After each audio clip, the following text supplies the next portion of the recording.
Primeiramente, boa tarde, me chamo Gabriel, faço mestrado aqui na Universidade Federal de Uberlândia e o que eu vou apresentar aqui hoje como projeto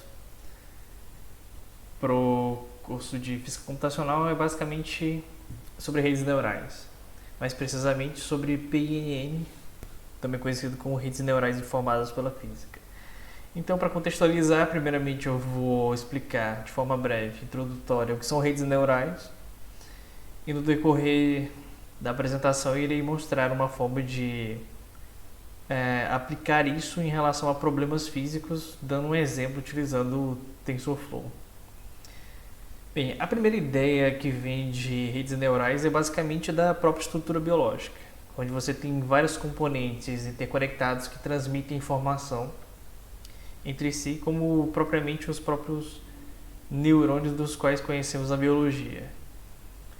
Então, aquilo que chamamos de redes neurais nada mais é do que uma linha interconectada de informações que podem ser estruturadas como se fosse um neurônio biológico, uma espécie de analogia aos neurônios biológicos. Então, a estrutura lógica dele aqui é, por exemplo, você tem camadas, em cada camada você terá uma quantidade de neurônios associados a essas camadas. Nesse exemplo aqui você tem uma camada de entrada, uma camada onde será processados os dados e uma camada de saída. Então, primeiramente você tem a camada de entrada, que são os dados do qual você vai aplicar. Depois você passa esses dados para as camadas de processamento, que por sua vez te dará previsões baseadas nas camadas de entrada. Então, aquilo que você quer trabalhar vai seguir essa lógica de estruturação aqui, por assim dizer. Mas como é que isso funciona na prática? Melhor dizendo, cada um desses dados de entrada que você aplica na camada de entrada, para que eles sejam conectados a cada um desses neurônios aqui, ele será conectado a partir de fórmulas matemáticas. Ou seja, cada uma dessas informações que parte das camadas de entrada para os demais neurônios são basicamente valores matemáticos. Esses valores matemáticos são definidos a partir de pesos, que são definidos aqui como sendo esses dados. Cada peso vai influenciar em como esses dados vão ser distribuídos dentro da própria rede neural, que por sua vez irá influenciar em como esses dados serão relacionados a uns dados de previsão. Então, primeiramente aqui você tem atribuído valores a esses pesos. Cada um desses pesos será multiplicado pelo valor de entrada e todos os valores de entrada serão interconectados em um neurônio seguinte. Ou seja, partindo dessa ideia aqui, por exemplo, se eu tenho um dado valor de entrada, cada um desses dados aqui será todos eles conectados com os neurônios das camadas posteriores. E por assim dizer, cada uma dessas conexões aqui será atribuído um valor matemático, que são esses pesos aqui, tidos como esses valores em W. Para cada um desses valores em W aqui é atribuído a ele uma outra variável chamada de viés. Então, todas as decisões que vão ser tomadas por essa rede neural, para que o dado do valor de entrada seja associado ao dado do valor de saída, é feito por essa rede matemática utilizando pesos e essas constantes chamadas de viés. Então, sendo assim, os valores que nós recebemos como saída, que no caso são esses valores verdes aqui, dessa última camada, ela pode ser interpretada como uma matriz, com uma dada quantidade de neurônios N, que são as linhas, e uma dada quantidade de colunas OR, que são a quantidade de valores de saída que eu quero.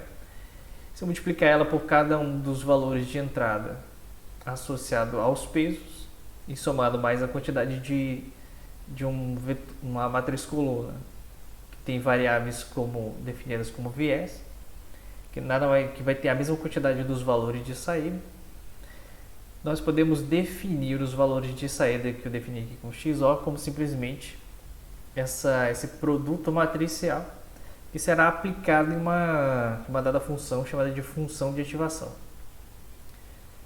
Essa função de ativação ela tem basicamente o papel de fazer com que você não tenha grandes mudanças assim nos valores previstos.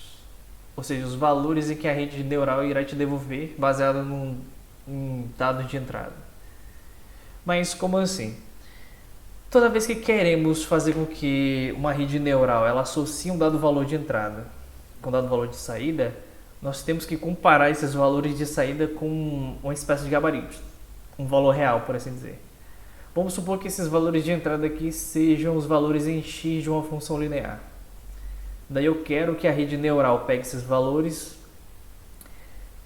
aplique essa regra matemática baseada nessas matrizes que eu mostrei anteriormente, essas aqui.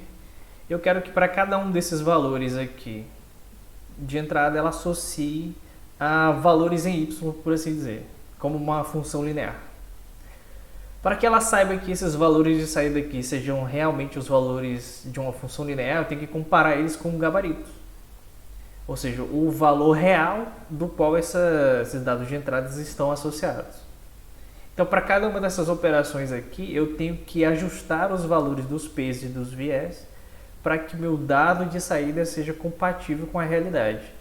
Então, toda vez que eu alterar esses valores de peso, pequenas mudanças aqui nesses valores de peso não podem resultar em grandes mudanças no valor de previsão, por assim dizer, para esses valores aqui. Porque sendo assim, se por acaso a minha rede neural faz uma boa previsão e por acaso em meio à operação esses valores acabam sendo mudados, eu quero que a minha previsão melhore e não seja alterada de forma tão significativa. Então é aplicado essa função de ativação aqui, que nesse caso aqui nós utilizamos o tangente hiperbólico. Mas como é que esses valores de peso, esses valores W aqui, são atualizados com base no gabarito? Para isso é utilizada uma coisa chamada de função de perda. Uma função de perda é basicamente uma função de um erro quadrado médio, do qual você simplesmente aqui pega os valores previstos pela rede neural e subtrai ela pelo valor real associado ao problema que você está tentando resolver. Aplica o erro quadrado médio em relação a essa variação aqui e você tem aqui uma função de perda. Para que esses valores de peso que influenciam na previsão sejam reorganizados de forma para melhorar a minha previsão, é aplicada uma outra função chamada de backpropagation. O backpropagation é basicamente são múltiplas operações de regra da cadeia, do qual ele tem como tentativa encontrar o valor mínimo da minha função de perda e ao mesmo tempo atualizar os valores de peso para que essa função de perda diminua. Então, basicamente, o backpropagation são passos em direção ao valor mínimo da minha função de perda, por exemplo. Se você levar em consideração esses dois gráficos aqui, vamos supor que essa função de perda seja essa parábola aqui. Se eu tenho passos muito grandes em relação ao meu backpropagation, pode acontecer de que eu nunca chegue no valor mínimo da minha função, por conta se o passo for muito grande. Do contrário, se o passo for muito pequeno, pode ser que eu chegue de fato no valor mínimo da minha função, mas isso vai depender de caso para caso. Porque, por exemplo, quanto menor for meus passos em relação ao backpropagation, mais demorado vai ser com que eu chegue para a minha função de perda. No entanto, se meu passo for muito grande, pode ser que eu acabe oscilando em relação ao dado intervalo e nunca chegue na minha função de perda. Então, esses valores aqui em relação aos passos que irá atualizar os meus pesos do backpropagation, ele pode ser manipulado durante a programação. Bem, aquilo que chamamos de PINN, ou redes neurais informadas por física, é basicamente uma rede neural, como essa que eu acabei de apresentar, só que no lugar da função de perda, nós acrescentamos, além da função de perda convencional, aquela que eu apresentei anteriormente, nós acrescentamos uma perda física. Ou seja, nós pegamos um valor previsto, do qual queremos modelar o problema físico, por exemplo, e aplicamos a característica física dela, ou seja, uma ideia, uma expressão matemática associada a esse problema físico, e então calculamos dele o erro quadrado médio também. Somando essas duas funções, nós temos a função de perda total, ou seja, uma função de perda associada aos dados previstos e uma função de perda física associada a esses mesmos problemas físicos. Por exemplo, vamos supor que isso aqui seja algum valor previsto que pode ser aplicado a uma equação diferencial. No caso aqui, a minha perda física vai ser o quê? Vai ser simplesmente uma equação diferencial aplicada a esses dados previstos e em seguida será calculado esse erro quadrado médio em relação ao valor que eu consegui dessas derivadas aqui, que por sua vez será somada ao erro quadrado médio do valor previsto em relação ao valor real, e ele será mandado de volta para o backpropagation, que vai tentar minimizar os erros, atualizando os pesos a cada ciclo de aprendizagem, por assim dizer. Bem, partindo para a prática, para que sejamos capazes de apresentar um PNN utilizando redes neurais, aqui eu vou utilizar as seguintes bibliotecas. Para isso, vou utilizar o TensorFlow para plotar os gráficos e ver qual foi o desempenho das previsões da minha rede neural. Vou utilizar o Matplotlib, o NumPy para operações matemáticas e o Keras para montar as minhas redes neurais. Então aqui a ideia é basicamente o seguinte, é pegar uma onda amortecida, então eu vou utilizar como gabarito essa onda aqui, e a ideia é fazer com que a rede neural seja capaz de pegar qualquer intervalo de tempo e associar para cada intervalo de tempo o seu respectivo comprimento de onda com base nesse gabarito. Ou seja, qualquer instante de tempo, qualquer intervalo de tempo, eu quero que a rede neural seja capaz de plotar o gráfico da minha função de onda, que nesse caso eu estou usando essa daqui, uma onda amortecida. Nesse caso aqui ela vai ter um dado coeficiente de amortecimento que é esse D e uma frequência angular W0. Bem, para isso eu vou precisar de uma sequência numérica de 0 a 1 em 500 pontos. O meu intervalo de tempo vai ser esse. Esse vai ser meu dado de entrada para a minha rede neural. Eu vou utilizar como base de gabarito, por assim dizer, para calcular a função de perda, essa função aqui chamada de SP oscilador, que eu atribuí a ela a variável y. E para montar a minha rede neural, vou utilizar aqui o Keras, e para o Keras eu chamei esse modelo aqui de mod1, e como eu tenho aqui uma camada de entrada, uma camada com apenas um valor de entrada, isso significa que para qualquer instante no tempo t ele vai associar a um dado valor previsto, ou seja, com uma saída igual a 1. E aqui eu tenho basicamente 4 camadas. Uma camada de input, duas camadas de processamento com 10 neurônios cada e uma camada de saída com apenas um dado de saída. E para isso nós podemos aqui definir com o compile um otimizador, que nesse caso aqui vai ser basicamente o nosso backpropagation. Nesse caso eu vou utilizar o gradiente descendente estocástico com um passo de 10 elevado a menos 3. Aqui podemos definir os passos. E para minha função de perda eu vou utilizar uma função de perda customizável, do qual eu chamei aqui de y_true os valores verdadeiros, que são aqueles que serão pegos desta função aqui, que foi atribuído para a variável y. Eu vou utilizar aqui também para minha função de perda o ypred, que são todos os valores previstos por essa rede neural aqui. Então dentro dela nós temos o erro quadrado médio, que está associado à variação entre o valor previsto e o valor verdadeiro. E nós temos aqui uma equação diferencial da onda, que as derivadas segunda e primeira e o valor da posição vai ser medido a partir desse comando aqui. O que eu estou fazendo aqui é simplesmente falando para o TensorFlow calcular uma derivada associado a valores previstos no modelo 1, onde esse mod 1 aí são essas camadas que eu defini aqui em cima. Então ele vai receber o valor t, que são o intervalo de valores definidos aqui em cima. E para esse conjunto de valores previstos, eu quero que ele calcule a minha derivada primeira. Para isso eu utilizo esse comando. Como esse comando ele acaba me dando como resultado uma lista, então eu vou sempre pegar primeiro o item dessa lista. E para calcular a derivada segunda, basta que eu calcule a derivada da derivada primeira. Então, para cada uma dessas derivadas aqui, eu eu organizo ela com uma equação diferencial da onda, onde eu tenho aqui a derivada segunda em relação ao t, eu tenho aqui uma derivada primeira em relação ao tempo, eu tenho aqui duas vezes o meu coeficiente de amortecimento, que é a variável d, e eu tenho aqui minha frequência angular ao quadrado, que vai ser basicamente o k sobre m da expressão clássica. E aqui eu tenho meus valores previstos. Para todas essas soma, eu tenho um valor que vai ser atribuído a pêndulo, e do pêndulo eu calculo a minha segunda perda, que vai ser minha perda física, onde eu também vou atribuir ela ao e quadrado médio.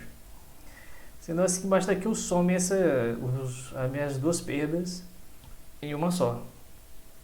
Só que para melhorar minha precisão, eu vou acabar pegando eu pego essa perda 2 e acabo dividindo ela por ômega 0 elevado à quarta, para que essas duas perdas tenham a mesma grandeza, mesma ordem de grandeza física.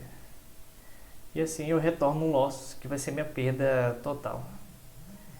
Então, meu module compile vai ser simplesmente, eu vou chamar aqui minha função customizada, a minha função de perda customizada, e para rodar essa rede neural aqui, eu simplesmente chamo meu module.fit. E dentro do module.fit, eu tenho aqui meus dados de entrada, que vai ser o intervalo de tempo de 0 a 1, 500 pontos dentro desse intervalo de tempo. E eu tenho aqui como y o meu gabarito, ou seja, a minha função de onda da qual eu quero que a minha rede neural trabalhe, que no caso ela foi calculada aqui em cima. Para isso eu tenho aqui, para dar um resultado satisfatório, eu coloquei aqui 10.000 épocas, ou seja, 10.000 ciclos de trabalho. Significa que o processo de ter um resultado previsto, de calcular a perda e depois ser aplicado o backpropagation para atualizar os valores dos pesos, esse processo será efetuado 10.000 vezes. Feito isso, durou 10 minutos, então eu tive aqui uma perda mínima de 1.19 vezes 10 elevado a menos 4. Para isso, se eu quiser testar os valores do qual foi treinada a minha rede neural, eu simplesmente coloco aqui module1.predict, qualquer instante de tempo que eu colocar aqui dentro, ou intervalo de tempo que eu colocar aqui dentro, esse RED tem que me retornar os valores do comprimento de onda previsto pela minha rede neural. Se eu colocar só um, vai me retornar apenas um valor. Se eu colocar o intervalo, vai me retornar um número de pontos de comprimento de onda com a mesma quantidade dos pontos do intervalo de tempo que eu colocar aqui. Então, para isso, eu acabo utilizando o mesmo intervalo de tempo aqui para os meus valores reais em relação aos valores previstos pela minha rede neural. Plotando tudo isso, eu tenho isso daqui, onde em azul eu tenho meus dados reais, os dados do qual eu utilizei como gabarito, e o vermelho são os dados previstos pela minha rede neural. Ou seja, como a minha perda foi muito pequena, ou seja, a função de perda teve um valor muito pequeno, a previsão acaba sendo bem, nesse caso, satisfatória. Porque, como a gente pode ver que os dados previstos em relação aos dados reais basicamente se superpõem na maior parte dos instantes de tempo aqui. Outra forma que nós podemos analisar o desempenho também é simplesmente usando a função history do Keras para analisar como é que a função de perda se comporta à medida que nós avançamos nos ciclos de trabalho. Então, à medida que os ciclos de trabalho são processados, a função de perda acaba diminuindo com o tempo.